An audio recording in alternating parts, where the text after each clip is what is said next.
नमस्कार दोस्तों। आज से हम लोग घटना चक्र का सामान्य भूगोल का पूर्वावलोकन देखेंगे और इस बार हम लोग इसके कॉन्सेप्ट को समझते हुए क्वेश्चंस को लगाएंगे।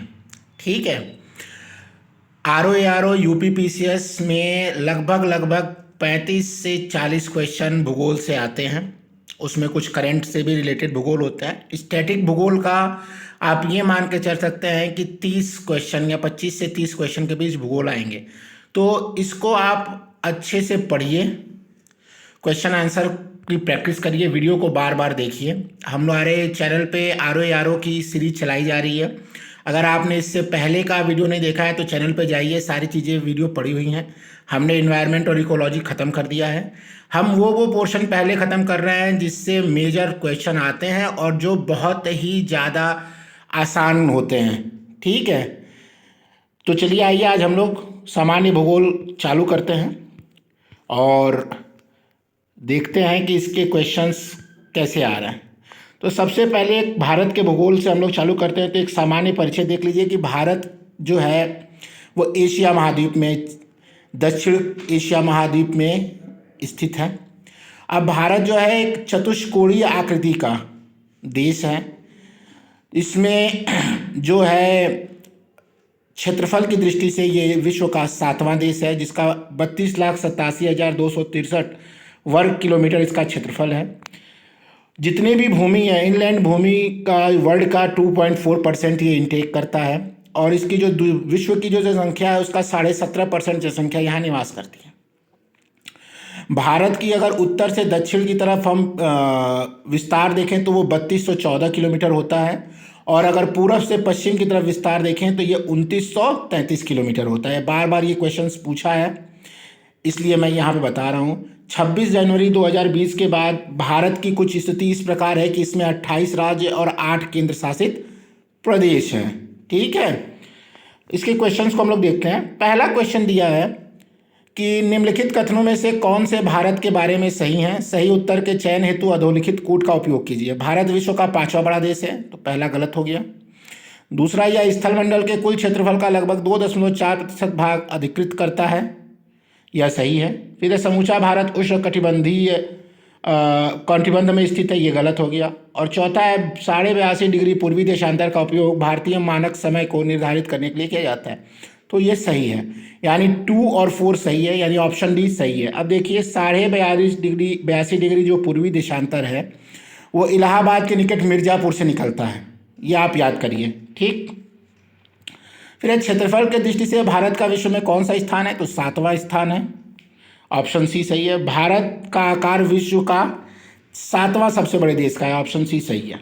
फिर है भारत का क्षेत्रफल संसार के क्षेत्रफल का 2.4% है, परंतु इसकी संपूर्ण ऑप्शंस दिए हैं। संपूर्ण मानव जाति का 16% जनसंख्या निवास करती है, संपूर्ण मानव जाति की 17% जनसंख्या निवास करती है, संपूर्ण मानव जाति की 18% जनसंख्या निवास करती है और संपूर्ण मानव जाति की 28% जनसंख्या निवास करती है। तो यहाँ संपूर्ण मानव जाति की 17.5% जनसंख्या निवास करती है, तो यानी रेलिवेंट ऑप्शन जो है वो 17% माना जाएगा, ऑप्शन बी। फिर भारतवर्ष में लगभग कितने गांव हैं, तो देखो भैया इनमें से कोई सही नहीं है। भारतवर्ष में इस वक्त गाँवों की संख्या लगभग 6.5 लाख है। ठीक, फिर निम्नलिखित जोड़ों में से कौन सा जोड़ा सही नहीं है। भारत का कुल क्षेत्रफल 3.28 मिलियन वर्ग किलोमीटर, सही है। भारत का अक्षांशीय विस्तार जो है 8 डिग्री 4 से 37 डिग्री 6, एकदम सही है। भारत का रेखांशीय विस्तार 68 डिग्री 7 से 97 डिग्री 25 पूरब, एकदम सही है। और भारत में राज्यों की संख्या 26, भारत में राज्यों की संख्या अभी तो 28 हो गई है। ठीक है, तो ये गलत है। फिर है भारत में निम्नलिखित कथनों में से कौन सा असत्य है। पहला, ये देखिए यूपी आर ओ 2016 के मेंस में ये क्वेश्चन आया हुआ है। तो यदि आप ये सोच रहे हो कि सर कितना सिंपल क्वेश्चन करवा रहे हैं, ये तो आएगा भी नहीं, तो ये भूल जाइए, ऐसे ही क्वेश्चन आएंगे। पहला क्वेश्चन है भारत विश्व का 7वां बड़ा देश है, स्टेटमेंट सही है। भारत जनसंख्या की दृष्टि से विश्व का दूसरा राष्ट्र है, उस वक्त के लिए सही था, अभी तो पहला हो गया है। तीसरा स्टेटमेंट, जिसकी भूमि सीमा का विस्तार लगभग 15,200 किलोमीटर है, एकदम सही। और चौथा, सर्वप्रथम सूर्योदय इसके मिजोरम राज्य में होता है, ये गलत है। सर्वप्रथम सूर्योदय अरुणाचल प्रदेश राज्य में होता है। ठीक है, अब देखिए अक्षांशीय विस्तार, तो आप एक चीज़ समझिए कि अक्षांश किसे कहते हैं। ठीक, तो जो भी हमारे पृथ्वी को बीचों बीच से रेखा चीरती है, ठीक है, पूरब से पश्चिम की ओर मिलाते हुए, उसे हम लोग कहते हैं प्राइम इक्वेटोरियल लाइन, ठीक है, भूमध्य रेखा या विषुवत रेखा। उसके ऊपर की जो रेखा उत्तरी अक्षांश में होती है, मतलब उत्तरी गोलार्ध में होती है, नॉर्दर्न हेमिस्फीयर में, उसे हम लोग कहते हैं उत्तरी अक्षांश रेखा। और जो दक्षिणी गोलार्ध में होती है उसे हम लोग कहते हैं दक्षिणी अक्षांश रेखा। इतना कॉन्सेप्ट से ये फिगर देखिए, जो पहला है वो इसको डिफाइन कर रहा है। और देशांतर रेखाएं क्या होती हैं? पृथ्वी के केंद्र को 0 डिग्री से जो उत्तर से दक्षिण को मिलाता है उसे कहते हैं प्राइम मेडिटेरियन लाइन, यानी प्रधान मध्याह्न रेखा, ठीक है, प्रधान यानी उत्तर रेखा। उसके पूरब और पश्चिम में जितनी रेखाएं खींची गई हैं उसे हम लोग पूर्वी देशांतर रेखा और पश्चिमी देशांतर रेखा कहते हैं, ठीक। एक बात याद करिए कि देशांतर रेखाओं की को कुल संख्या है वो 179 है। अगर हम लोग इसको पूर्वी गोलार्ध और पश्चिमी गोलार्ध में देखें तो पूर्वी गोलार्ध में 90 और पश्चिमी गोलार्ध में 90, लेकिन जो बीच की एक जो ग्रीनविच रेखा होती है वो दोनों में कॉमन होती है, इसलिए 179 रेखाएं कहा जाता है, ठीक है। अब देखिए इसके क्वेश्चंस। पहला है भारत विस्तृत है।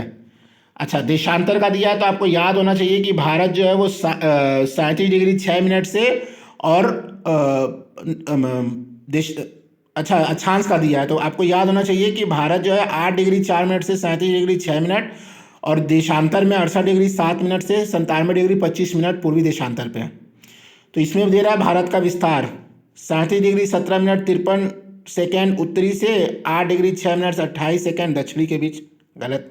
37 डिग्री 17 मिनट 53 सेकेंड उत्तरी तथा 8 डिग्री 4 मिनट 28 मिनट दक्षिणी, गलत।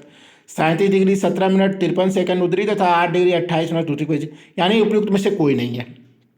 मेरे सिक्किम से गुजरने वाली अक्षांश निम्नलिखित में से किस एक और राज्य से होकर गुजरेगी? देखिए सिक्किम, अगर आप भारत का मैप देखें तो सिक्किम यहाँ है, ऊपर देख रहे हैं जो चिकन नेक जो बन रहा है ऊपर, वहाँ सिक्किम है। तो अगर आप एक काल्पनिक रेखा वहाँ खींचेंगे तो वहाँ की रेखा जो अक्षांश रेखा है वो राजस्थान से भी होकर गुजरेगी, आप देखें यहाँ पे, ठीक है।